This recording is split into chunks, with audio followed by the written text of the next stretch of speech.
Tervetuloa tähän iltaan, jossa meillä vieraana on Pertti Rosila. Tervetuloa Pertti. Kiitoksia. Ja meidän yleisö. Ja tämä on nyt jatkoa sille tilaisuudelle, mikä meillä oli helmikuussa 2020. Ja silloin me jo sovittiin, että jatketaan nyt siitä ajasta, mikä tänään on esillä sitten syksyllä. Mutta siihen tuli nyt tietty stoppi siinä vaiheessa. Oli 4 viikkoa sen jälkeen, kun meillä oli tämä tilaisuus täällä, niin tuli sitten nämä sulut. Tämä kirjastokin meni kiinni ja vaikka se on välillä ollut auki tässä, niin ei ole tätä aikaisemmin nyt sitten saatu tätä järjestettyä. Mutta me maltamme kyllä tämän 3 vuotta odottaa, että tässä aihe vaan kypsyy ja kehittyy. Että siinä mielessä mielenkiintoinen ilta luvassa. Osaan tämän taata jo tässä vaiheessa aikaisemman kokemuksen perusteella. Ja näin. Meillä on nyt tässä se jatko. Tosiaan mä olen Esko Uotila ja Laaksonen kirjastoystävien puheenjohtaja. Niin meillä nyt tosiaan mainitsin, että tämä on meidän tilaisuus numero 97 20 vuoden aikana. Ja syksyllä olisi sitten tarkoitus viettää 2-vuotisjuhlaa, joka olisi sitten tilaisuus numero 100. Tämä vielä sitten pikkusen pitää tähän väliin järjestää ohjelmaa. Ja siinä on jo tiedossa sen verran, että nyt tasan 4 viikon kuluttua tulee Jonas Konstig. Hän tulee kertomaan trilogian 3. osasta nimeltään Sotaan syyllinen. Sehän kertoo näistä sodan jälkeistä vaaran vuosista. Ja silloin on myöskin niin, että siitä tulee Tapiola Sinfonietta tulee tänne esitys. Se on kirjaston järjestämä. Sen yksityiskohdat on vielä auki, mutta siitä sitten kyllä tiedotetaan taas lähempää. Ja sitten vielä seuraava tilaisuus on jo sovittu. 3.4. Pekka Riihimäki tulee kertomaan Ukrainan avustamisesta. Ajankohtaisesta aiheesta, tärkeästä asiasta ja kuulemme häneltä, joka nyt on siellä paikan päällä tehnyt työtä tämän asian eteen. Ihan omakohtaista kokemusta ja tietoa sieltä paikan päältä. Ja muutenkin ohjelma on tulossa, että niistä kerrotaan sitten mukaan, kun sitten ohjelma valmistuu. Ja tosiaan tämä 2-vuotisjuhla, että jos se vaan saadaan järjestymään, niin se on silloin syyskuussa. Ja muutenkin täällä kirjastossa tapahtuu nyt Laaksolahden Martat ja ML Laaksolahti järjestää täällä nuorten käsityöpajaa torstaisin iltapäivällä.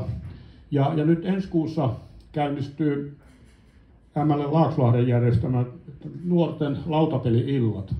Siitä tuli eilen tietoa tuolla Facebookin kautta ja sinne nyt tarvittaisiin aikuisia sitten paikan päälle. Siellä olisi tarkoitus, että siellä on aina pari aikuista. Se on perjantai-iltaisin 17.30–19.30. Että jos tämmöinen kiinnostaa, että siellä pääsee itsekin pelaamaan, niin ML Laakslahdelle tietoa, niin he ottavat siihen rinkiin mukaan, josta kutsutaan näitä sitten vapaaehtoisia paikalla. Näin. Ja nyt on aika siirtyä päivän teemaan. Ja tosiaan meillä nyt on tässä sillä tavalla aikaa, että takaraja tulee siitä, että kirjasto sulkeutuu kello 20. Täällähän on tuolla näitä häiriötilanteita ja sen johdosta nämä omatoimiajat on nyt lyhyemmät kuin normaalisti. Ja se omatoimiaika, tai tänään ei ole omatoimiaikaa, mutta ei ole ollenkaan, jolloin kirjasto sulkeutuu kello 20. Silloin meidän pitäisi olla tuolla ovien ulkopuolella, ettei tule vartijat noutamaan. Siinä mielessä rajoittaa meidän aikataulua. Asiaa riittäisi varmasti enemmänkin. Mutta Pertti käy esityksen ja sen jälkeen on tilaisuus kysymyksiin, keskusteluun, niin lopetellaan siitä sillä hyvässä järjestyksessä siellä sitten sen aikataulun mukaan. Näistä omatoimiajoista sen verran, että tämän hetken tiedon mukaan ne palaa normaaliksi tuossa maaliskuun alussa. Mutta nyt, Pertti, ole hyvä. Kiitoksia. Sauli Niinistö ja hänen salaiset tekonsa. Tai seikkailussa eduskunnassa ja presidentin linnassa. Kiitoksia kutsusta. Sitten oli tosiaan niin pitkä aika sitten edellisestä käynnistä täällä, että mä olin jo menettänyt toivoni sen suhteen, että saisin toisen kutsun tänne. Ja tämä tulikin sitten todella yllättäen joulun alla. Ja oikein mieluinen kutsu. vähän olen käynyt koulua tässä Jupperin kansakoulussa ja viettänyt elämäni 7 ikävuodesta lähtien asunut Laaksolahdessa, ja mä en ole elämässäni pitkälle päässyt, että Laaksolahdesta muuttanut Lähderantaan ja Lähderannasta sitten Viherlaaksoon, ja siellä asun edelleen. Ja viime kerralla mä olin Niinistölle laittanut viestin, että mä oon tulossa esitelmöimään hänelle, että kerroko terveisiä. Ja sitten mä joudun täällä kertoa, että presidentti ei lähettänyt terveisiä. Ja sitten me täällä tutkailtiin, että onko täällä suponmies, tummaan pukuun pukeutunut, solmi on sonnustautunut, tummissa aurinkolaseissa oleva etsivä, mutta ei ollut sellaista. Sitten mä Niinistölle raportoin sen tilaisuuden jälkeen, että minkälaista suoraa palautetta kansalaiselta tuli Laaksolahdessa koiran kanssa lenkkeilevästä tasavallan presidentistä. Niin Niinistö sitten totesi, että kai sä kerroit hänen terveisensä, että hän unohti vastata siihen viestiin. Mä sanoin, en todellakaan kertonut sun terveisiä, kerroin vaan, että et on niitä lähettänyt. No miksi et sä kertonut? Mä sanoin, kun mulla ei ole tapana puhua suulla suuremmalla, kun en mä saanut kerrottavaksi niitä. No nyt ne terveiset tuli 15 minuutissa sen jälkeen, kun mä olin tekstiviestin lähettänyt. Nyt voin kertoa terveisiä sitten Mäntyniemen herralta, että lähetti lämpöiset terveiset laaksolahtelaisille. Kiitos. Terveiset. Joo, kun täytyy raportoida sitten, kun täällä nytkään ei näytä olevan ketään suponmiehiä. Yleensä hyvät esitykset alkaa vitsillä ja mä oon noudattanut sitä, vaikka ne mun esitykseni nyt niin erinomaisia ei olekaan, niin aloitetaan tämäkin vitsillä.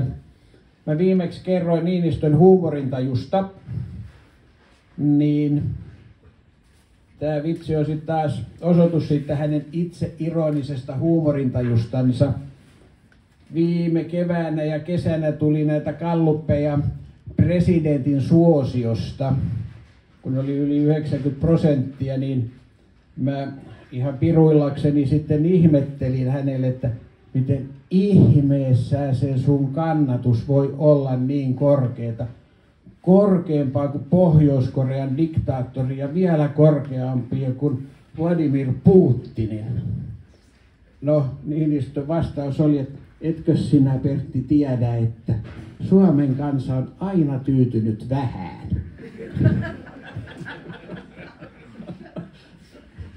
Mun mielestä kyllä kuvaa aivan erinomaisesti tätä meidän pressalle itseironista huumorintajua. Mä tuossa katoin sitä, mitä mä olin viime kerralla puhunut, niin kun tämä luento on noin 2 tunnin mittainen, niin on ihan helppo jättää ne väliin, mitä mä viimeksi olen puhunut, että tässä on ihan riittävästi semmoistakin asiaa, mikä on teille uutta. Ja tosiaan aihe on Niinistö puhemiehestä presidentiksi. Sitä voisi sillä tavalla tarkentaa, että turhautuneesta puhemiehestä motivoituneeksi presidentiksi. Eli siinähän tapahtui 10 kuukauden aikana, kun hänestä tuli presidentti puhemiehen homman jälkeen, aivan täydellinen henkinen muutos, joka näkyy myös fyysisesti. Nyrpeästä puhemiehestä tuli hymyilevä tasavallan presidentti. Ja tätä hyvin selittää se, että hän joutui puhemieheksi. Niin kun, nyt sen kertaa vielä, että kun 2007 oli vaalit, hän sai 60 500 ääntä, ylivoimainen ääniharava. Puolueen puheenjohtaja Katainen ei kutsunut häntä edes hallitusneuvotteluihin, johon kaikki muut puolueet keräsi kaikkein vahvimmat voimansa. Edes sitä hallituksen talouspoliittista ohjelmaa siihen ryhmään ei mahtunut Niinistö, joka oli 8 vuotta ollut valtiovarainministerinä. Ja Niinistöhän oli ennen vaaleja antanut ymmärtää sisäpiirissä, että hän voisi olla kiinnostunut ulkoministerin paikasta. Ja sitten vaalien jälkeen Katainen ilmoitti hänelle, että Niinistöllä on 2 vaihtoehtoa, josta hän saa ihan vapaasti valita, mitä hän rupeaa tekemään. Ne vaihtoehdot oli ryhtyä puhemieheksi tai olla ryhtymättä puhemieheksi. No, tämän tiimoilta 2 päivää vaalien jälkeen Niinistö soitti mulle töihin ja kysyi, että kun hänelle on nyt tarjottu puhemiehen paikkaa, niin hän pitäisi selvittää, että onko siinä hommassa edes niin paljon tekemistä, että saa kokopäiväisesti aikansa kulumaan. No mä sanoin, että siitä ei tule ongelmia, että kyllä täällä on niin paljon tekemistä sulla, että se aika ei tule edes riittämään. No sitten mä kerroin niitä akuutteja asioita ja sitten sen 4 vuoden aikana, kun tuli näitä muitakin ongelmia, mitkä oli jo silloin tiedossa, niin hän hyvin pahasti sanoi, että miksi et sä tätä kertonut, jos hän olisi tiennyt tämänkin, niin hän ei olisi varmasti tehnyt tätä valintaa, hän olisi tehnyt mieluummin sen toisen valinnan. Ja Niinistöllä oli hyvin kriittinen tai jopa kielteinen kuva eduskunnan hallinnosta, jota hän puhemiehenä sitten joutui johtamaan, siis joutui. Ja eduskunnassa oli silloin eduskunnan 100-vuotisjuhlien sotkujen selvitykset meneillään. Ja 100-vuotisjuhlat oli aika reippaat, ne kesti useita vuosia ja niiden kokonaiskustannusarvio oli 6 miljoonaa euroa. Niistä on tässä jälkimmäisessä kirjassa hyvin yksityiskohtainen selitys, että mihin sitä rahaa haaskattiin. Ja sana haaskaus, niin se ei ole mitenkään liioiteltu verbi, se on ihan kuvaava sitä, että miten pääsihteeri Tiitisen johdolla veronmaksajien rahoja tuhlattiin. Ja tilintarkastajat oli tehnyt raportin siitä varainkäytöstä ja niin pääsihteeri Tiitistä ei mitenkään tai ihan suoraan todettiin, että hän on ylittänyt toimivaltansa, on menetellyt hankintalain vastaisesti ja ei ole muistanut jääviyssäädöksiä. Ja asia oli tulossa kansliatoimikuntaan, eli siihen elimeen, joka on eduskunnan korkein hallinnollinen elin, johon kuuluu 3 puhemiehistön jäsentä ja 4 kansanedustajaa suurimmista eduskuntaryhmistä. Ja esittelijä esitti, että raportti ei anna aihetta toimenpiteisiin. No Niinistö ei sitä nielly. Huolimatta siitä, että hyvä velijärjestelmä oli toiminut hyvin aktiivisesti ennen kansliatoimikunnan kokousta, heti kun uusi puhemies oli ottanut nuijan vastaan, puhemiehen nuijan, Tiitiseen oli vedottu, Niinistöön oli vedottu, että painetaan tämä Tiitisen toiminta villasella, että ei anneta mitään huomautuksia, puhumattakaan varoituksista. No Niinistö ei niellyt sitä. Niinistö lausui pöytäkirjaan selkeästi se, mitä tilintarkastajat oli kokenut, tai tilintarkastajat oli esittänyt, mitä puutteita ja virheitä pääsihteeri oli tehnyt sen 100-vuotisjuhliin liittyen. Eli ne tuli sitten dokumentoitua. Mitään juridisia seuraamuksia sitten tietenkään ei ollut. Ja kun Tiitisen ja Niinistön suhteet ei muutenkaan ollut alun alkaenkaan kovin hyvät, niin ei tämä ainakaan niitä parantanut. Niinistö ei ollut riippuvainen pääsihteeri Tiitisestä sen takia, että Niinistö on juristi ja Niinistö oli toiminut perustuslakivaliokunnan puheenjohtajana, että hän tunsi perustuslain. Puhemiehen tehtävä siellä istuntosalin kateederilla on olla puhemiehen, kulloisenkin puhemiehen tai puhetta johtavan varapuhemiehen juridinen avustaja. Valvoa, että kaikki tapahtuu eduskunnan työjärjestyksen ja muutenkin perustuslain mukaisesti. Ja nyt kun Tiitinen ei tässä asiassa voinut Niinistön aikana briljeerata, kun Niinistö ei tarvinnut hänen apuaan, niin siinä ei tullut mitään tämmöistä yhteistyösuhdetta syntynyt tältäkään osin.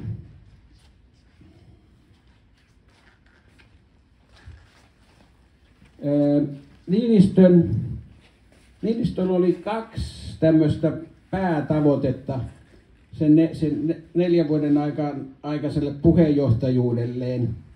Ensimmäinen oli eduskunnan organisaation uudistaminen. Eduskunnan organisaatiota oli uudistettu 1990-luvulla Riitta Uosukaisen aikana. Silloin oli kansainvälisten asioiden toimintoja yhdistetty 1 yksikön alle, kun ne oli aikaisemmin ollut 4. Tämä johtui paljolti siitä, että kun mentiin EU-hun, niin ei ollut syytä pitää sitä niin hajanaisena, vaan saada resurssit 1 yksikön alle. Mutta sitten siellä muuten eduskunnan organisaatio oli hyvin sellainen kuin se oli ollut vuosikymmeniä. Ja Niinistö harmitti kaikkein eniten se, että pääsihteeri oli koko talon johtaja, vaikka hän käytännössä ei toiminut muuta kuin tehtäviä johtaen, eli valiokuntia ja eduskunnan istuntoa. Hän ei muusta eduskunnan toiminnasta välittänyt yhtään ton taivaallista, paitsi siitä, että raha oli aina käytettävissä. Ja Niinistön ajatus oli se, että tehdään tämmöinen kaksipäinen johtajuus, eli Tiitisellä olisi nämä perustuslakiin liittyvät tehtävät, ja sitten eduskunnan nämä kaikki muut tehtävät tulisi oikeasti eduskunnan hallintojohtajan vastuulle. Niistä osa oli jo, mutta Tiitisellä oli esimerkiksi turvallisuustiedotus, kansainväliset asiat, pöytäkirjat, asiakirjahallinto ja tämmöiset, ja eduskunnan kirjasto. Tämmöiset, mitkä ei pääsihteerille sinällään pääsihteerin tehtäviin eikä lainsäädäntöön välittömästi liittynyt. No niin, siinä kävi sitten, että tämä eduskunnan tunnettu hyvävelijärjestelmä taas toimi. Eli ainoastaan kokoomuksen eduskuntaryhmä oli solidaarisuussyistä puhemiehensä kannalla. Kaikki muut eduskuntaryhmät tyrmäsivät ajatuksen. Ja mitään organisaatio-uudistusta ei tehty. Puhemies Heinäluoma yritti samaa Niinistön jälkeen. Ja lopputulos oli pääosaltaan aivan sama. Tiitinen ei antanut yhtään periksi siitä, että hänen valtaansa kavennetaan. Ja valta nyt tässä on tämmöinen hyvin abstrakti käsitys, koska se oli sellaista, mitä Tiitinen oikeasti isolta osaltaan ei edes käyttänyt. Sen verran organisaatio-uudistusta päästiin Heinäluoman aikana toteuttaa, että eduskunnan taloushallintoa muutettiin, tai hallinto-osastoa, niin että esimerkiksi tilitoimisto lakkautettiin, mun oma toimistoni, ja sitten yhdistettiin eri toimintoja ja saatiin paljon tämmöistä hyödyllistä, kun ihmiset on moniammattilaisia hallinnossa, niin sitä koko osaamista pystyttiin hyödyntämään, kun rikottiin näitä toimistorajoja. Mä olin siinä uudistuksessa mukana.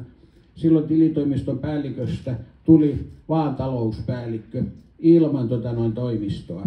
Palkka ei onneksi tippunut. Mutta tämä pystyttiin viemään läpi sen takia, että Tiitinen ei vastustanut tätä, kun se ei koskenut oikeasti Tiitistä. Sen sijaan se lainsäädäntöpuoli ja varsinkin valiokuntalaitoksen valiokuntien muutos, niin siinä Tiitinen kutsui taas vanhat kaverinsa, perustuslakiystävänsä Mikael Hidénin ynnä muut kirjoittamaan semmoisia lausuntoja, että se on kaikkien perustuslakien vastaista tehdä näitä muutoksia, jolloin nämä Heinäluoman ajatukset, ne koki samanlaisen tappion kuin Tiitisenkin aikana.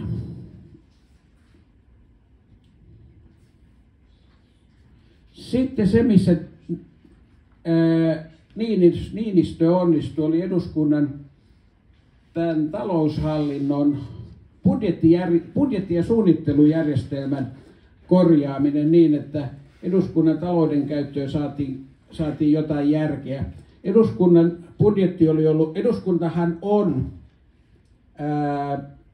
näistä valtion virastoista nauttii kaikkein suurinta budjettiautonomiaa, joka tarkoittaa käytännössä sitä, että kun eduskunta laatii itselleen budjetin, niin valtiovarainministeriö ei käytä siinä punakynää. Eli se eduskunnan budjetti tulee valtiovarainministeriöstä keltaisessa budjettikirjasta sellaisenaan, kun eduskunta sen on sinne lähettänyt. Ja siellä on määrärahat oli yhtenä isona könttänä, mikä tarkoitti sitä, että kukaan ei kantanut vastuuta mistään. Sitten kun siihen sisältyi hirmuinen ylibudjetointi tarkoituksena, että koskaan ei tarvitse anoa ylitysoikeutta, ja sitten budjettivuoden päätteeksi voidaan riemuita siitä, että miten paljon me ollaan säästetty. Ja sehän ei ollut mitään todellista säästöä, vaan sehän oli osoitus kyvyttömyydestä, ettei ollut pystytty kuluttamaan kaikkia rahoja. Ja nyt sitten Niinistön aikana mentiin tähän, mikä muuallakin oli valtionhallinnossa, että jokainen yksikkö sai oman määrärahan ja jokainen yksikkö vastasi sen käytöstä. Ja jos se ylittyi, se edellytti kansliatoimikunnan päätöstä ja puhemiehen moitteita.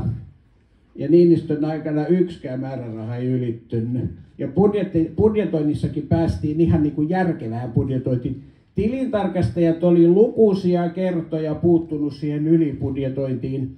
Niinistön aikana eduskunnan tilintarkastaja demareitten edesmenneen Matti Saarisen johdolla teki hyvin kulissien takasta yhteistyötä.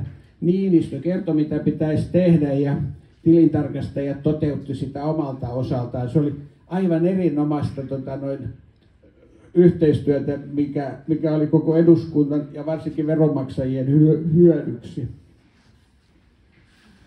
Tämä Niinistön puhemieskauden suurin nöyryytys oli viimeinen puhemiehen vaali helmikuussa 2010. Puhemieshän valitaan joka helmikuussa valtiopäivien alkaessa. Puhemies ja 2 varapuhemiestä, eli niitä ei valita 4 vuodeksi, eli vaalikaudeksi kerrallaan. Ja yleensä puhemies saa vaalissa 160 tai 170 ääntä. Että edustajat ovat hyvin yksimielisiä. Eduskuntaryhmien puheenjohtajat sopivat niistä paikoista ja ne on yleensä sovittu vaalikauden mittaiseksi. No Niinistö oli saanut edellisissä puhemiehen vaaleissa noin 140 ääntä ja silloin Matti Saarinen kertomansa mukaan, ja Matin tuossa muistelmissakin, että hän keskusteli kahvipöydässä Niinistön kanssa ja sanoi, että se on oire, että sait näin vähän ääntä. Edustajat eivät ole tyytyväisiä tyyliisi hoitaa asioita. No ne ei ollut sen takia tyytyväisiä, koska Niinistö ei puolustanut edustajia, jotka oli töppäillyt, niin kuin Uosukainen teki.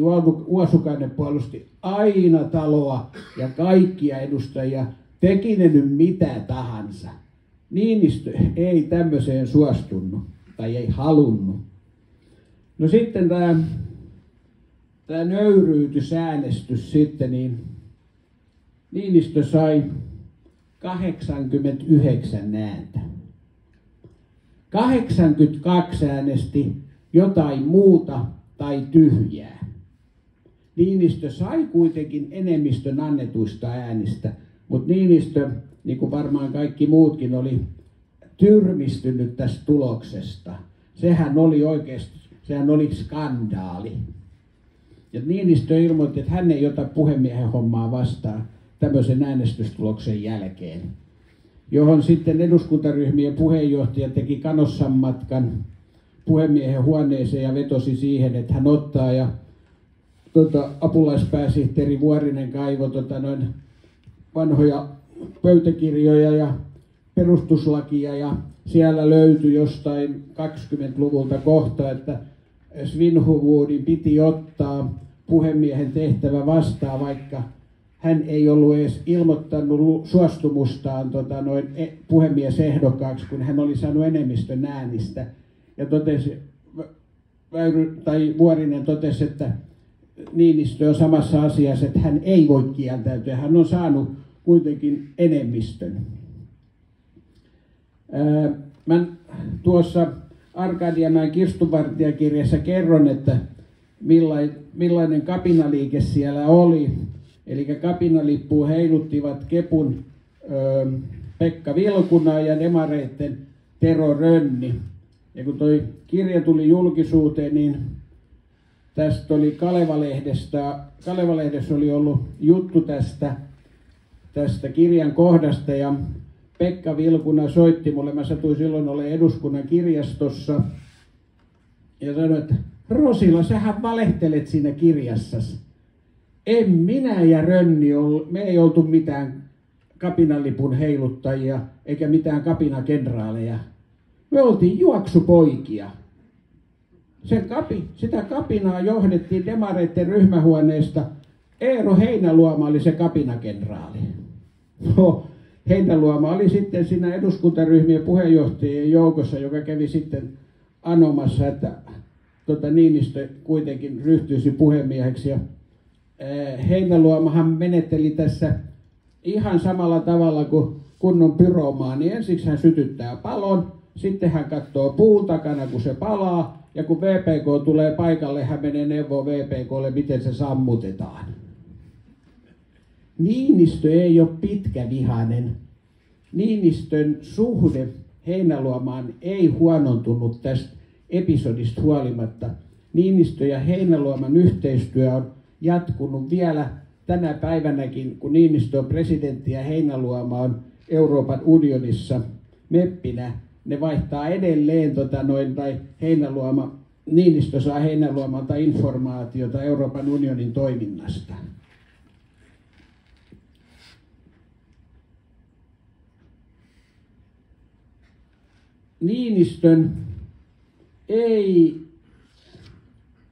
Niinistölle oikeastaan vasta 2009, sen jälkeen kun hän oli mennyt Jenni Haukion kanssa avioon, niin hän rupesi miettimään sitä, että tätä presidenttiehdokkuutta.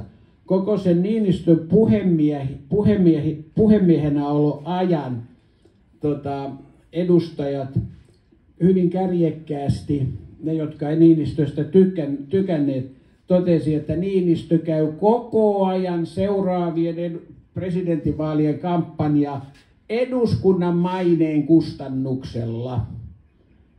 Hän kerää vaan kansan suosiota haukkumalla kansanedustajia ja moittimalla eduskunnassa milloin mitäkin. Tämä Niinistö otti päähän, se jossain vaiheessa mulle sanoi 2010, että hän olisi paljon enemmän tehnyt näitä muutoksia, mutta hän otti niin paljon päähän että se kaikki käännettiin hänen eduskuntavaalikampanjaksi, niin ei hän sitten enää panostanut tämän talon kehittämiseen, kun siihen suhtauduttiin tällä tavalla.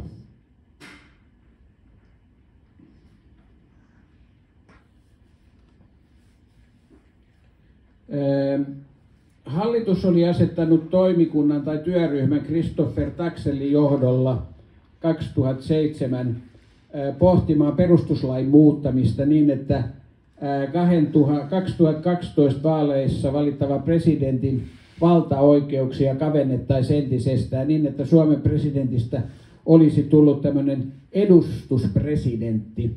Vuonna 2000, kun Halonen aloitti presidenttinä, niin silloinhan presidentin valtaoikeuksia kavennettiin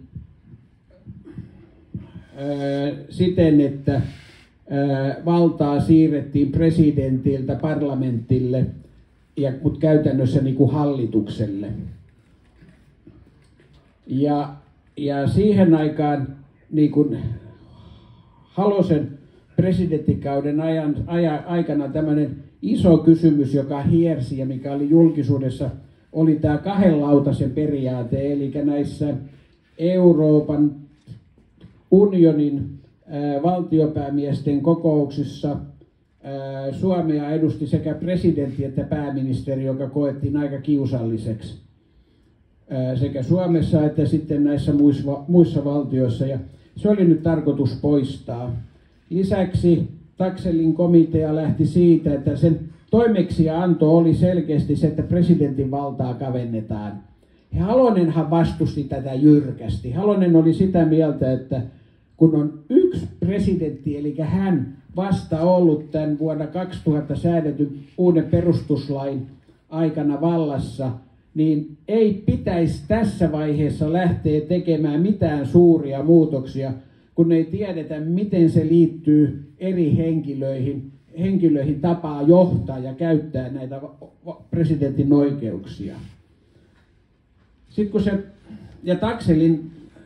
Taxellin työryhmän tai komitean esitys oli se, että Suomen presidentistä olisi käytännössä tullut tämmöinen hyvin edustuksellinen presidentti, niin kuin Saksan presidentti on.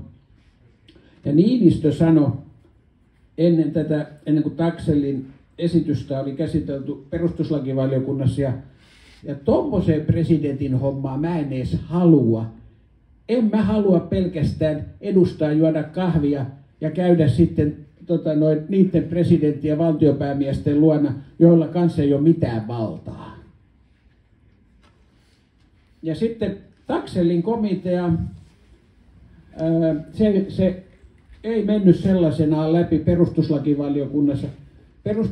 Sen takana oli kokoomuksen ryhmän nuoret Kataisen johdolla ja sitten Kepusta enemmistö. Ja demarit vastusti sitä ollakseen solidaarisia istuvalle presidentille. Perustuslakivaliokunnan puheenjohtajana toimi demareiden Jakob Söderman, jota Niinistö arvosti aivan erityisesti.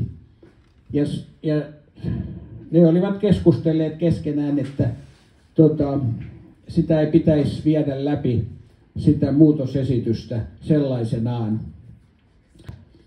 Vaikka Tiitinen hyvin tiesi, että Niinistö on seuraava presidentti, niin hän katsoi kuitenkin valtion isänmaan edun kannalta olevan tärkeämpää se, että meillä on presidentti, jolla on valtaoikeuksia, joka ei ole pelkästään edustuspresidentti. Niin Tiitinen käytti kanssa suhteita ja sai aika ison osan Kepusta käännytettyä tätä Taxellin esitystä vastaan. Ja se ei mennyt perustuslakivaliokunnasta läpi. Siihen tuli se, että se kahden lautasen periaate, se meni läpi niin, että pääministeri edustaa Suomea näissä neuvotteluissa. Ja sitten presidentin nimitysoikeutta kavennettiin. Eli kun Halosella oli vielä ollut oikeus nimittää ministeriöiden kansliapäälliköitä ja kokoomus ja demarit oli Vanhasen hallituksessa suivaantunut siihen, kun heidän esitykset kansliapäälliköksi ei mennyt läpi, vaan Halonen nosti omasta hatustaan demareita sinne kansliapäälliköiksi. Ja sitten nämä Suomen pankinjohtajavalinnat meni kanssa ihan samalla tavalla, että se ärsytti näitä porvaripuolueita, kun ei päässyt Esko Aho pankinjohtajaksi, ei päässyt Pekkarinen pankinjohtajaksi, ei päässyt Ilkka Kanerva pankinjohtajaksi, vaan Halonen nosti näitä omia suosikkejansa sinne. Presidentille jäi ainoastaan pääjohtajan nimitysoikeus, ne muut meni muut meni hallituksen valtioneuvoston päätettäväksi. Sitten oli joitakin muitakin näitä virkanimityksiä, mutta presidentille jäi edelleen se tärkein perustuslaissa oleva oikeus ja tehtävä johtaa ulkopolitiikkaa yhteistyössä valtioneuvoston kanssa. Ja sitähän nyt tässä Niinistön presidenttiaikana on sitten aika tarkkaan katseltu, miten se toteutuu, ja kun toimittajat yleensä sanoo, että presidentin tehtävänä on hoitaa ulkopolitiikkaa yhteistyössä valtioneuvoston kanssa, niin presidentti aina muistuttaa siitä, että siellä lukee presidentti johtaa ulkopolitiikkaa yhteistyössä valtioneuvoston kanssa. Ja sitten Niinistö aina irvailee vielä siinä, että siinä on pitkä tauko sen johtamisen jälkeen, kun tulee yhteistyössä valtioneuvoston kanssa. Ja tämä on ollut Niinistölle kyllä erittäin tärkeä. Ja jos tätä ei olisi, niin meidän presidenttihän olisi hyvin vallaton presidentti. Ja nyt kun ollaan NATOon menossa, niin nyt sitten presidentin valta tiivistyy vielä, kun tämän nykyisen perustuslain mukaan presidentti on se, joka edustaa Suomea tulevissa NATO-kokouksissa, jos toi Erdogan ja Urban joskus suomalaiset päästään suomalaiset sinne NATO-johtoelimiin.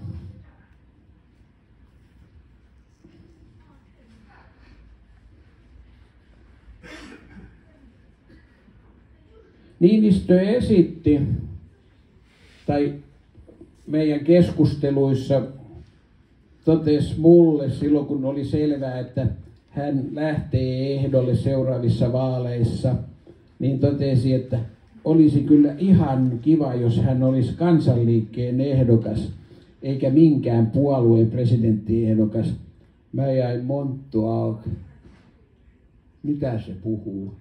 Ja sanoin vaan, no sehän olisi kauhea homma saada organisoitua se, ja siinähän pitäisi kampanjaakin varten perustaa sitten, kun ei mikään puolue sitä sun takana olisi, niin sehän olisi erittäin työläs. No, tähän sitten myöhemmin palattiin tähän samaan asiaan, ja sitten Niinistö ilmoittautui sitten kesällä 2011 ryhtyvänsä kokoomuksen presidenttiehdokkaaksi. Ja tosiaan sitten hänet valittiin. Ensimmäisellä kierroksella Niinistö sai 37% äänistä. Haavisto yllättäen melkein 19, eli ohitti Väyrysen, joka sai 17,1%, joka oli kauhea pettymys Väyryselle.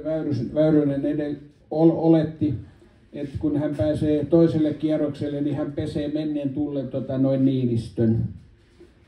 No Niinistöhän sai sitten vajaa 63%. Niin, ja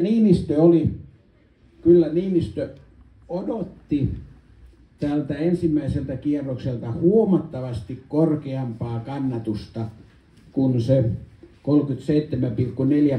37,4%, ja katettahan niille odotukselle oli, kun hän oli aivan ylivoimainen näissä gallupeissa.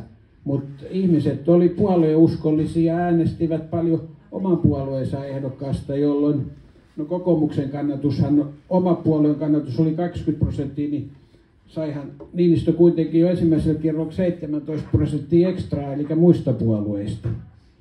Sitten se toisen kierroksen tulos melkein 63 ja Haaviston 37, niin se kyllä tyydytti presidenttiä Niinistöä ihan hyvin, ja Haavistokin oli tyytyväinen, koska sehän oli todella hyvä kannatusluku vihreille presidentille, joka puolueen kannatus oli, kun silloin oli alle 10%.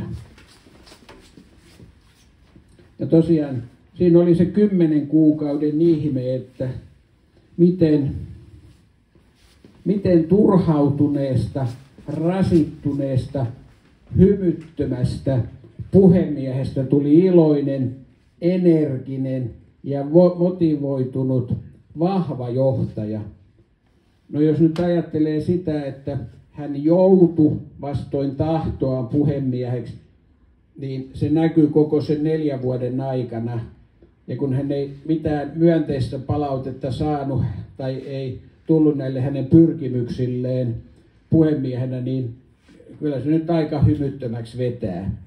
Ja nyt sitten presidentiksi hän halusi, hän oli motivoitunut siihen tehtävään. Niinistöhän näytti vahvan johtajuuden merkkejä jo heti ensimmäisenä vuotenaan, mistä oli tämmöinen konkreettinen esitys, oli kesällä 2012, kun Venäjän asevoimien komentaja kenraali Nikolai Makarov vieraili Suomessa ja luennoi yliopiston juhlasalissa maanpuolustuskurssiyhdistyksen tilaisuudessa ja tuli sinne lukemaan Madon luvut, että miten Kremli vastustaa Suomen NATO-jäsenyyttä ja kaikenlaista yhteistoimintaa Naton kanssa. Mä lähdin sinä iltana junalla kotia. Siihen junaan tuli meidän naapurin mies, joka oli ollut siinä kokouksessa mukana. Se oli tullut terassin kautta, se oli vähän kaljoissa ja se oli aivan tohkeissaan, että Pertti, jumalauta, se Ryssän kenraali tuli kertoa meille, miten meidän pitäisi menetellä Naton kanssa. Mä sanoin, ei kai se nyt sentään sillä tavalla sanonut. Kyllä se sanoi ihan suoraan.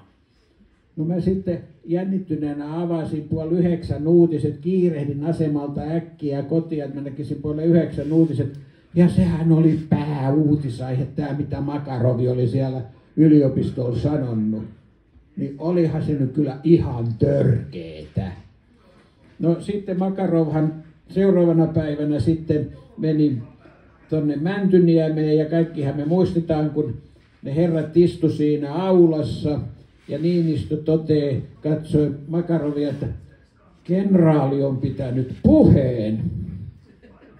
Ja sen jälkeen ne meni sinne presidentin työhuoneeseen ja on kyllä erittäin jännittävää lukea Niinistön muistelmista, että mitä se sanoi oikeasti sille Makaroville. Ei se ole suostunut mulle mitään sanoa eikä kenellekään muullekaan, että miten hän sitä ripitti. Sitten Niinistö lähti juhannukselta, ennen juhannusta tekemään ensimmäistä työvierailua Venäjälle. Pietarissa oli tämmöinen talousfoorumi, mitä Putin oli pitänyt jo useita vuosia, missä suomalaisiakin kävi.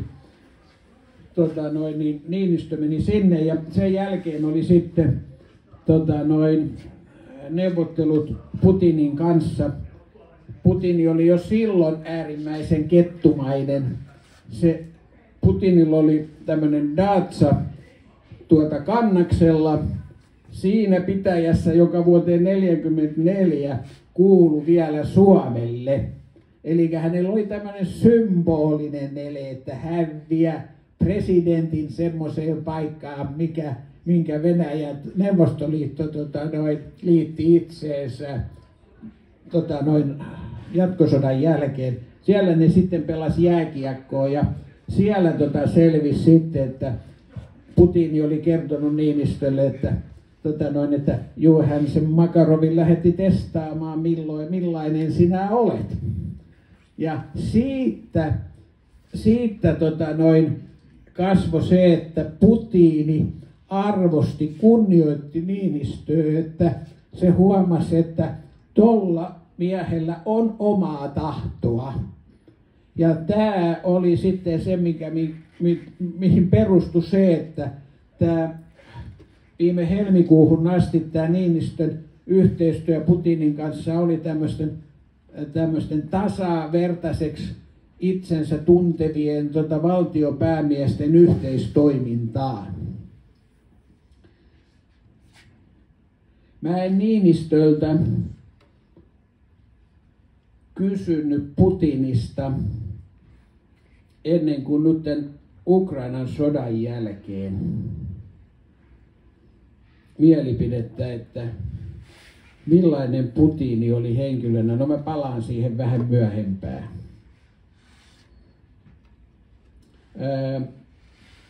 Niinistöstä kun tuli presidentti, niin pääministerinä oli sitten Katainen, joka oli häntä kyykyttänyt silloin 2007. Ja tietenkin ne oli ainakin Niinistöön jättänyt henkiset jäljet. Ja mä kerran kysyin sitten, että millainen se teidän yhteistyönne on, tai kun se on huono, johon Niinistö vastasi, eihän se ole huono, eihän meillä ole suhteita lainkaan. No, se oli ennen kuin Niinistöstä tuli presidentti, se oli puhemies silloin kun se tämän sanoi.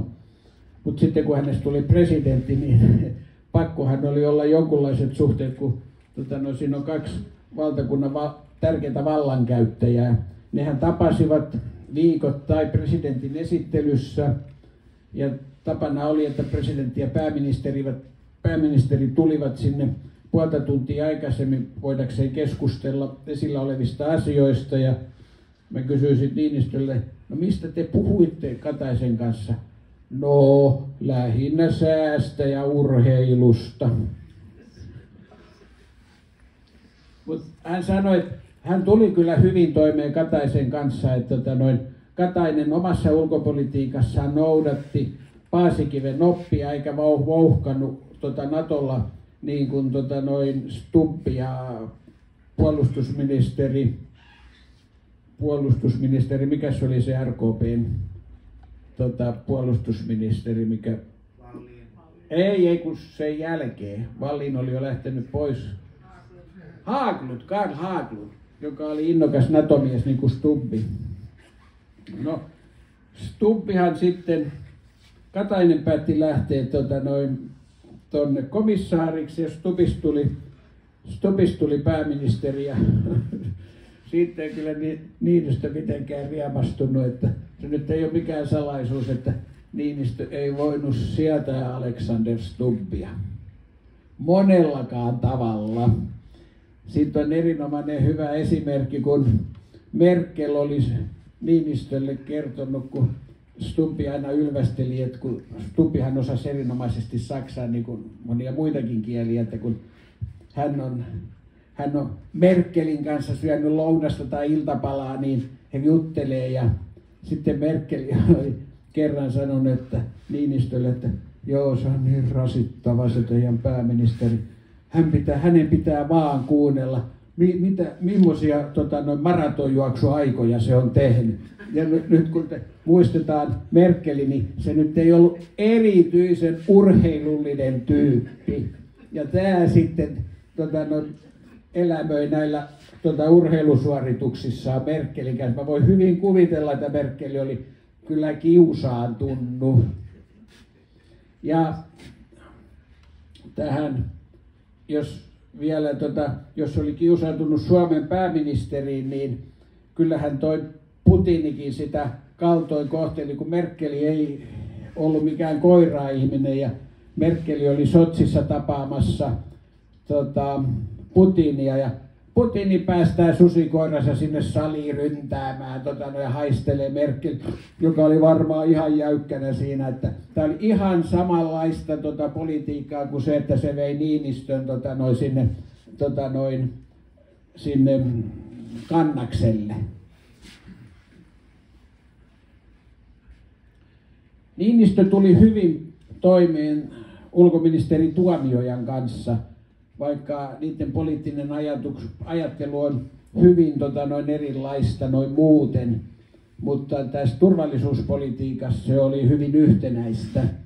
Tosin Tuomioja on kyllä nyt Ukrainan sodan jälkeen jäänyt osittain niihin omiin juoksuhautoihinsa, kun Niinistö muuttui, niin kuin me kaikki muutkin suomalaiset, 24. päivä helmikuuta tuli Naton kannattajiksi, mutta Tuomiojahan näyttää olevan edelleen sen suhteen hyvin varauksellinen. Niinistön ensimmäisen presidenttikauden aikana kaikkein tämmöinen ikävin tapahtuma oli vuonna 2015, kun piti olla Etyjin 40-vuotisjuhlakokous Suomessa. Sitä oli valmisteltu useita vuosia. Eli kaikki ne, jotka 70-luvulla Kekkosen johdolla oli kokoontuneet Suomeen Finlandia-talon allekirjoittamaan Etyjin päätösasiakirja, niin kaikki niiden piti olla sitten Finlandia-talossa juhlistamassa tätä 40-vuotisjuhlakokousta. Ja Venäjän Krimin vallottamiemiehityksen jälkeen tuli nämä pakotteet, että venäläisiä ei päästetty näihin tämmöisiin juhlakokouksiin eikä kutsuttukaan tämmöisiin kansainvälisiin konferensseihin. Ja nyt oli tilanne niin, että Venäjän duuman edustajilta estettiin pääsy tänne Suomen juhlakokoukseen. Ja Niinistö oli varmasti luvannut Putinille, että kyllä ne venäläiset pääsee tulee. Heinäluoma, joka oli eduskunnan Venäjä-ystävyysryhmän jäsen, oli keväällä ollut Moskovassa ja oli duuman puhemiehelle kanssa sopinut tai luvannut, että kyllä te pääsette. Ja Suomessahan oli hallitus vaihtunut, oli tullut Sipilän hallitus, ulkoministerinä Soini. Stubb oli valtiovarainministeri, mutta kun oli puolueen puheenjohtaja, niin kuului tähän kaikkein tärkeimpään ulkopoliittiseen päätöksentekoelimeen, eli tähän UTVAan, presidentin ja hallituksen väliseen neuvotteluun. Hän tiesi, mitä hallituksessa sovitaan, ja hallituksen tavoitteena oli toimia niin, että venäläiset saadaan tulemaan tänne kokoukseen. Niinistö oli saanut Merkeliltä neuvon, että Suomen pitäisi lähettää kaikille näille osallistujamaille kysymyksen, että vastustaako kukaan venäläisten osallistumista siihen juhlakokoukseen. Ja jos kukaan ei vastusta, niin ilman muuta ei ole mitään esteitä, etteikö ne osallistu. No Stubb sitten rupesi suhmuroimaan ulkoministeriön kanssa. Ulkoministeriössä oli paljon hänen ulkoministeriaikanaan nimittämiä virkamiehiä avainasemassa pyytämään, että tämmöisiä vastustuksia tulisi. No niitä tiettävästi tuli 4. Ulkoministeriö ei ole koskaan kertonut sitä, että mistä maista ne tuli. Ja mäkään en sitä saa tässä kertoa, kun tämä menee tuonne purkkiin, koska sitten Niinistö hirttäisi mut. Niin niitä tuli sitten 4. Ja sillä perusteella pystyttiin estämään se, että ne venäläiset ei tullut. Sieltä tuli 1, joka tuli päivää myöhässä. Tämmöinen keskitason virkamies ja lähti sitten seuraavana päivänä pois. Ja sehän oli ihan täydellinen pannukakku se koko juhlakokous. Voihan sen kuvitella, että toinen niistä merkittävistä allekirjoittajavaltioista, toinen oli USA, niin ei ole edustettuna, niin eihän sillä ole mitään arvoa. Suomen valtuuskunnan puheenjohtajana oli silloin Ilkka Kanerva. Mä sen kokouksen jälkeen, kun me osallistuttiin eduskunta osallistui järjestelyihin, niin mä kysyin Ikeltä, että no miten sä luonnehtisit, oliko kokous onnistunut? Se sanoi, että se oli ihan täydellinen fiasko. Se oli täysin epäonnistunut. Tässä kirjassa mä laitan tästä kokouksesta, siinä on otsakkena epäonnistunut juhlakokous. Alkuperäisenä otsikkona siinä oli valtiopetoksellista toimintaa. Viittasi siihen, mitä Stubb oli menetellyt, kun se oli saanut näitä taakseen, tai ulkoministeriö vedonnut, että ne pyytää niitä vastustuksia. Niinistö luki sen jutun, tai sensuroi tätä mun kirjaani ja sanoi, että ei tämmöistä otsikkoa voi olla. Ja mistä sinä tiedät, että Stubb menetteli tällä tavalla? No mä sanoin, mä oon kuullut sen hyvin korkealta taholta. Mutta et sinä voi sitä kertoa toimittajille, etkä kirjoittaa tuohon kirjaan. Tai sitä ei ollut kirjoitettu siihen, mutta jos toimittajat kysyy, niin et voi sanoa. Mä sanoin, en mä nyt tietenkään sano. Kuule Pertti, ne vääntää sinulta sen väkisin, että sinä paljastat, kuka se sinun lähteesi on. No mä suostuin poistamaan sen. Arvaatte varmaan, kuka se lähde oli.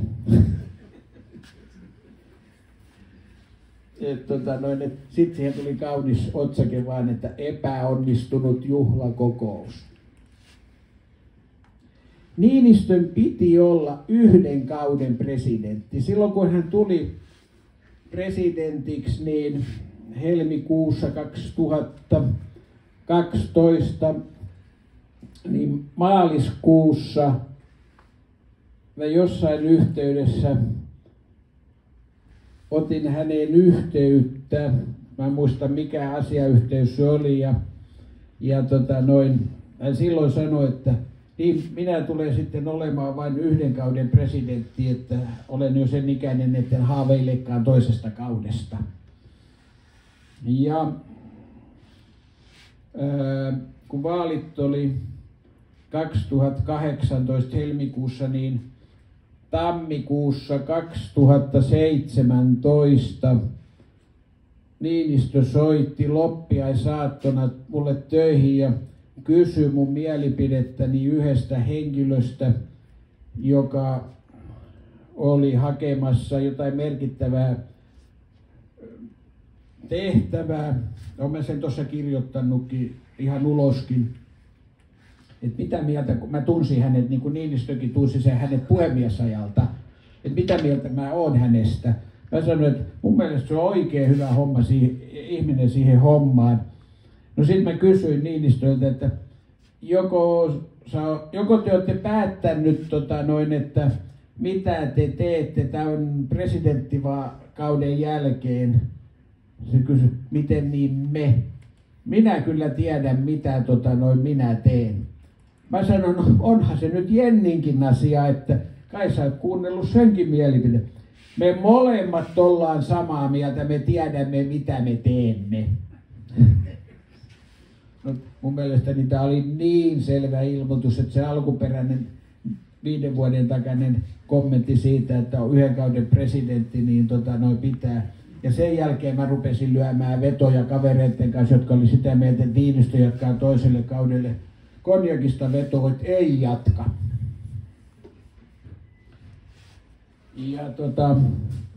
Ja sitten kun laskee niitä, arvioi niitä viitteitä, mitä oli ollut, 2016 presidentin sihteeri vaihtui ja hän haki uutta sihteeriä. Hän kääntyi valtiovarainministerin aikuisen sihteerin puoleen, joka silloin toimi pääministeri Sipilän sihteerinä ja houkutteli tätä henkilöä sihteeriksi. Ja tämä sihteeri sanoi, että kyllähän hän muuten voisi lähteä presidentin sihteeriksi, mutta hänellä on yksi ehto. Kun hänen miehensä on jo eläkkeellä, niin hän on luvannut miehelle, että hän jää keväällä 2018 eläkkeelle, johon Niinistö sanoi, ei se mikään ongelma ole, silloinhan meitä eläkeläisiä on enemmänkin. Sitten mä tiesin, että Niinistö oli kirjoittanut presidenttiaikanaan kirjan, jonka oli tarkoitus tulla heti kustantajalle käsikirjoitus, kun presidenttikausi on ohi. Ja sitten mä tiesin sen, Linnanvuoti oli kertonut, että Niinistö oli antanut tehtäväksi jo hyvissä ajoin ennen presidenttikauden päättymistä, että hänen arkistonsa on saatava sellaiseen järjestykseen, että hän pystyy välittömästi toimikauden päätyttyä alkamaan kirjoittamaan muistelmiansa. Ja mä olin ihan vuoren varma, että se pitää pysyä siinä, että hän on 1 kauden presidentti. No, sitten tuli toukokuu 2017 ja Niinistö piti tiedotustilaisuuden ja sitten pitkien jaarittelujen jälkeen sitten minun suureksi yllätykseksi ja varmaan ei läheskään kaikkeen, kun suurin osa oli ajatellut, että ilman muuta se jatkaa, niin se ilmoitti, että hän on käytettävissä tai ryhtyy tavoittelemaan toista kautta. No mä olin aivan hämmästynyt ja totesin, no jäi kaikki konjakipullot saamatta. Onneksi maksa ei olisi kestänyt. No mä soitin seuraavana päivänä Niinistön hyvälle kaverille Heikki A. Ollilalle ja kysyin, että koska se on muuttanut mielipidettänsä, että se lähteekin toiselle kaudelle, johon Ollila humoristiseen tapansa sanoi, että vissiin se puoli tuntia ennen sitä tiedotustilaisuutta päätti siitä. Mä sanoin, höpö, on se varmaan jo vähän aikaisemmin, mutta minkä takia? No Ollila sanoi, että siinä pienessä piirissä, lähipiirissä ruvettiin Niinistöä painostamaan siinä vaiheessa oikein voimakkaasti, kun Trumpista tuli Yhdysvaltojen presidentti. Ja sitten kun hänen toimenpiteensä tästä Krimin tilanteesta ja siihen liittyvä Minskin sopimus, että se ei ole saanut sitä vietyä eteenpäin, että kyllä tämä maailman globaalinen tilanne on niin kärjistynyt, että sä et voi tämmöisessä tilanteessa lähteä kirjoittamaan muistelmias, vaan sun pitää jatkaa tätä sun työtäs. Niin se sai sen sitten, ja ilmeisesti Jenni oli suostunut siihen, niin, se käänsi sen ajatukset siitä, että meillä nyt on ollut tämmöisen kriisin aikaan tämmöinen presidentti niin kuin Niinistö. Niinistön ensimmäinen kausi oli työläs ja vaikea. Ja jos se olisi oikeasti silloin keväällä 2017 tiennyt, mitä tämä toinen kausi tuo tullessaan, niin se ei varmastikaan olisi ryhtynyt tälle toiselle kaudelle.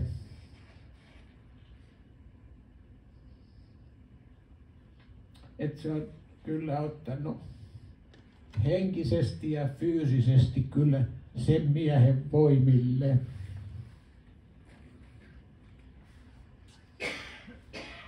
Tämmönen hauska juttu tähän nykytilanteeseen, niin me oltiin Puudomilla luistelemassa. Siellä oli viime talvena tämmöinen 8,5 kilometrin retkiluistelurata. Mä oon käynyt talvisin Niinistön kanssa retkiluistelemassa ja se piti olla 12 päivää aikaisemmin, mutta Biden oli ilmoittanut, että hän haluaa keskustella Niinistön kanssa, joten meidän luistelua jouduttiin siirtämään Bidenin puhelun takia.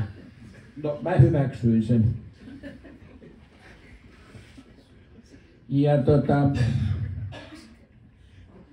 Ja sen verran mä kysyin, että no Ukrainan tilanteesta te puhuitte.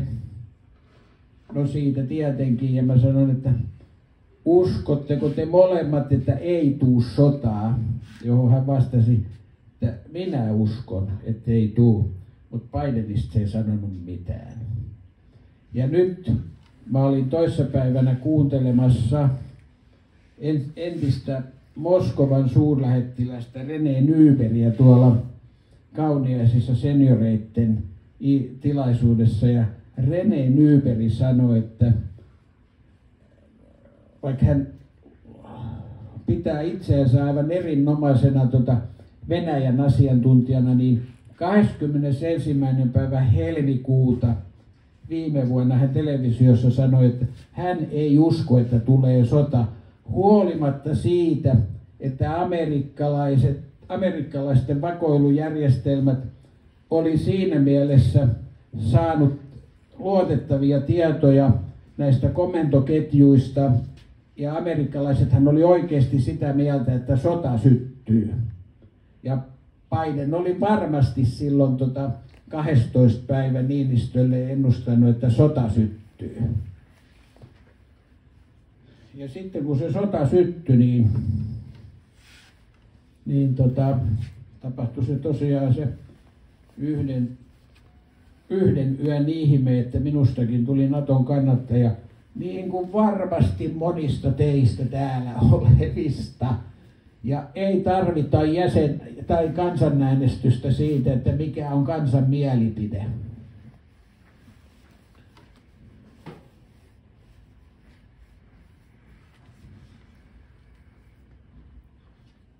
Mä luulen, että tähän mä voisin päättää. Ja kommentteja ja kysymyksiä.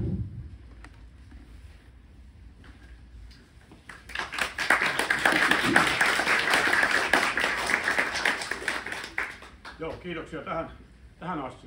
Todella mielenkiintoinen esitys ja juuri sitä, mitä tultiin kuulemaan. Ja nyt tässä on hyvä tilaisuus kysyä. Ole hyvä.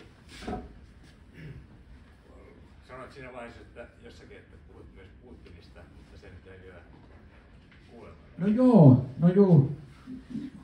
Tämä arkkitehti Pitkäranta on ollut hereillä. Niinistöhän antoi haastattelun vuodenvaihteessa tanskalaiselle Politiken-lehdelle ja kertoi Putinin huumorista esimerkin. Ja nyt kun me oltiin luistelemassa pari viikkoa sitten, niin mä kysyin sitten Niinistöltä Putinin huumorista, kun sulla on tuommoinen itseironinen huumori, niin millaista se Putinin huumori on? Niin Niinistö sanoi, että se on oikein ilkeätä ja pahantahtoista. Että kyllä hän on sitä kuullut näiden 8 vuoden aikana ja ei se ole kauheasti naurattanut. Sitten hän antoi pari esimerkkiä, mutta me luetaisiin varmaan sen muistelmista niistä. Ja se, että tämä hyökkäys sinne Ukrainaan, niin kuin Niinistö oikeasti ei niin kuin painajaisunissaan kuvitellut, että Putin tekee mitään niin järjetöntä.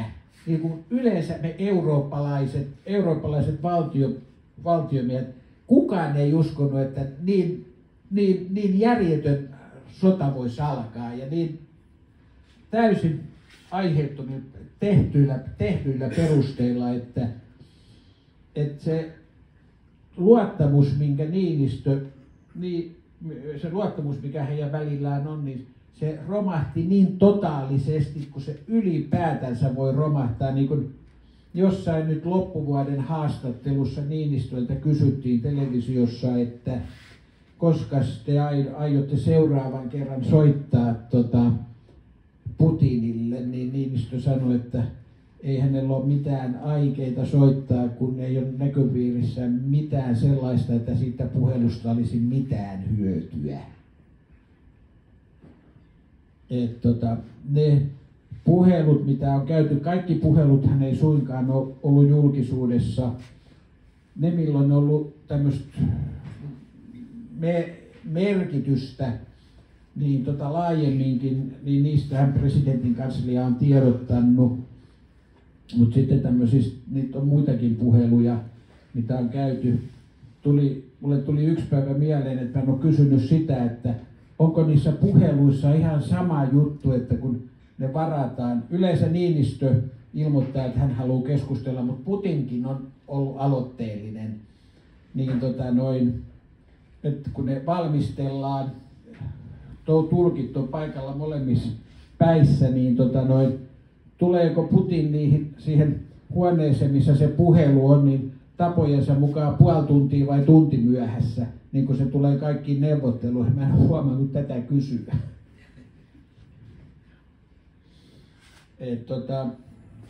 Mä kuvittelen, että tämä on hirveästi henkisesti rassannut tämä Putinin toiminta.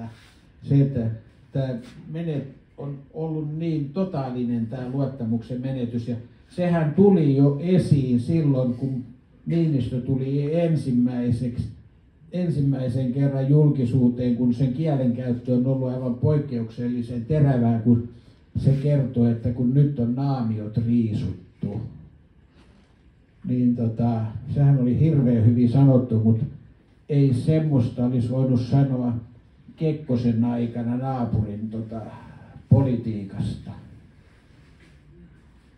Ja kyllähän se ihan niin kuin meille kaikille on melkoinen murhe, kun meillä on kuitenkin sitä yhteistä rajaa, se 1443 kilometriä. Se ei muutu miksikään, ja tämä tilanne, mikä nyt on, kun ei ole oikeastaan minkäänlaisia toimivia suhteita, niin on se kyllä aika karmea. Ja sitten kun sitä sodan loppumiseen ei ole minkäännäköisiä perusteita näkyvissä, niin kuin toi René Nyberg toissapäivänä tuolla Kauniaisessa sanoi, ei kun eilen se oli. René Nyberg totesi siitä, että kun häneltä kysyttiin, että milloin se sota loppuu, ei lähitulevaisuudessakaan, että se sota loppuu silloin, kun toiselta puolelta loppuu miehet ja aseet. Muita hyviä kysymyksiä ja kommentteja.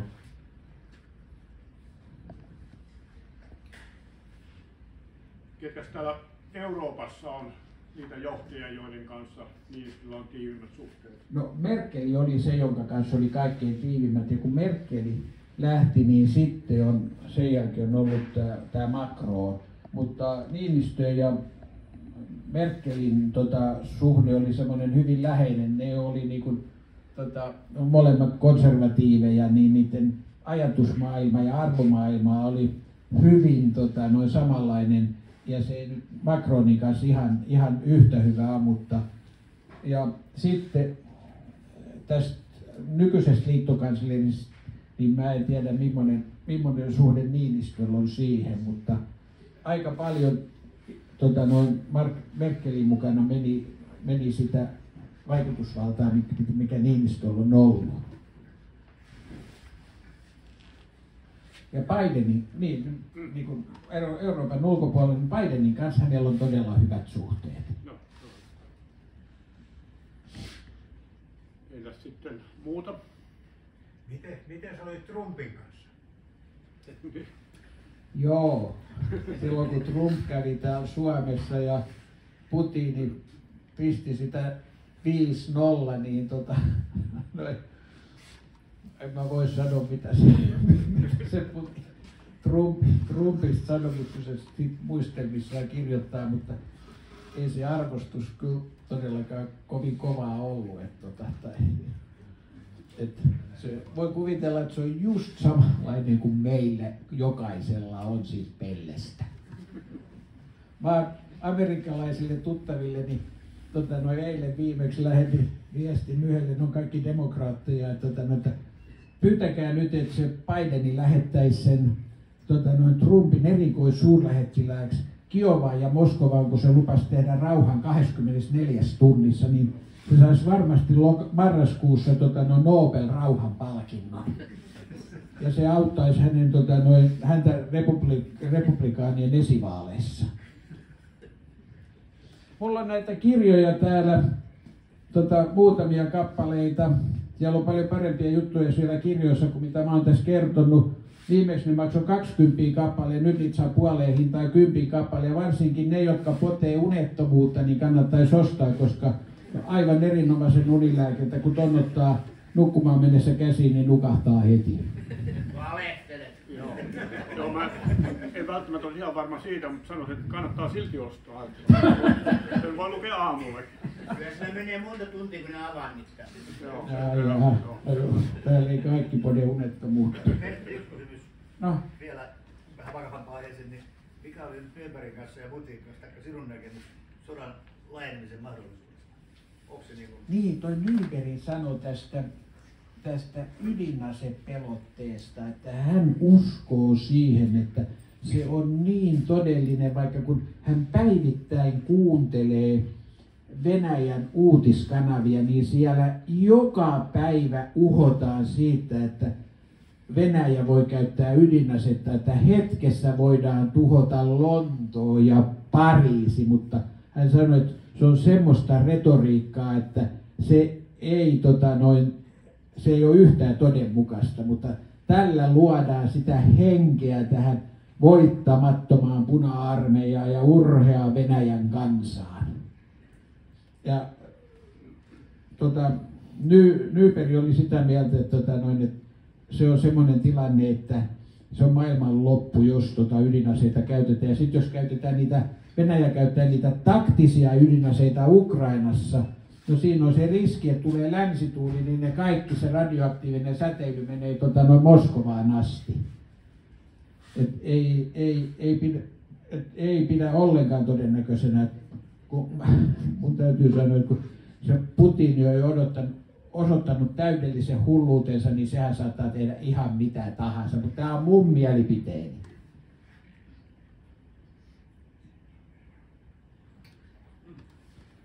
Joo, no vielä semmoinen kysymys, että nyt tämä toinen kausi on kohta päättymässä, niin mitäs muuta sen jälkeen tapahtuu muistelmien kirjoitusta? Joo, Niinistö rupeaa kirjoittamaan heti muistelmia. Ja se kirja, mikä jäi silloin 6 vuotta sitten hyllylle, niin se on semmoinen, että sitä ei voitu julkaista sen takia, kun siinä oli arvioita ihmisistä ja ei niitä arvioita voi laittaa julkisuuteen istuva presidentti.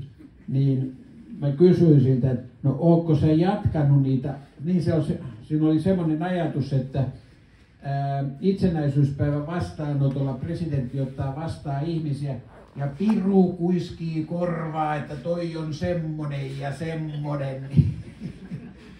Niin että onko se kirjoittaminen jatkunut, niin en saanut siihen vastausta. Mutta voi olla, että se on sen verran vanhentunut sitten, että sitä ei julkaista. Entä sitten omalta osaltasi? Onko tulossa lisää? Ei ole. No, oman maineeni ja mulla on 2/3 päiväkirjoista jäi kirjoittamatta, mutta se mikä jäi, niin se on semmoista, että se on lähinnä 7 päivää lehden tasoa, niin parasta kun ei semmoista kirjoita. Sehän on se kiinnostaisi. Joo, niin kiinnostaa. Se maine menisi itseni ja niiden kohteiden. Joo, me voidaan täällä se pitää ilman tuota kameraa.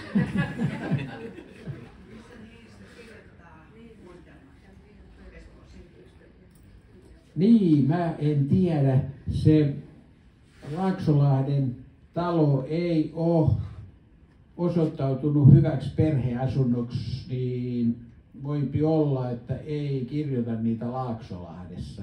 Sehän on vielä Niinistöillä, mutta kuvaa sitä, että miten tiukka hänen aikataulunsa on, niin hän ei viime syksynäkään enää itse käynyt siellä haravoimassa niitä 4 kottikärryllistä tammenterhoja, jotka niistä isoista tammista tulee, vaan siellä on ollut huoltoyhtiö hoitamassa sen homman. Kiitoksia, että pysyitte hereillä.